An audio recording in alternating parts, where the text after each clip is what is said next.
ఇప్పుడు విజయ్ దేవరకొండ బిలో ఆయన టెక్స్ట్ లో ఒక మ్యాటర్ చదివాను, షాక్ అవుతున్నాను. అరే, మన అన్న దేవరకొండ చెప్తే నేను ఇమీడియట్ గా ఈ యాప్ డౌన్లోడ్ చేసుకుంటాను.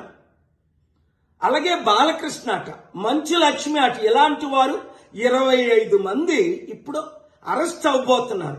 ఒకవేళ పోలీసులు వాళ్ళ దగ్గర పొలిటీషియన్స్ డబ్బులు తీసుకొని అరెస్ట్ చేయకపోతే వారందరినీ సుప్రీంకోర్టుకి నేను నడిపిస్తా.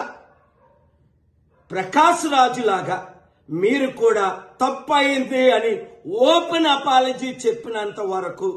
2, మీరు సంపాదించిన డబ్బు ₹1 అయితే 1 కోటి, 10 కోట్లు అయితే 10 కోట్లు, 980 మంది ఆత్మహత్యలు చేసుకున్నారు. అంటే వారిని మీరు నరహత్య చేశారు.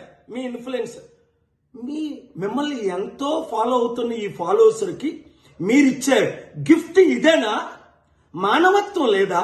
దైవత్వం లేదా? రాక్షసుల్లాగా వాళ్ళ జీవితాల్ని మీరు దోచుకోవడమేనా? ఎండ్ ఆఫ్ ద డే మీకు మిగిలింది ఏంటి? ఆత్మకు శాంతి కావాలా? మనసుకు రక్షణ కావాలా? నెమ్మది కావాలా? ఫ్యూచర్ మంచి పేరు కావాలా? లేదా చరిత్రహీనులుగా మిగిలిపోవాలా? ఆలోచించండి.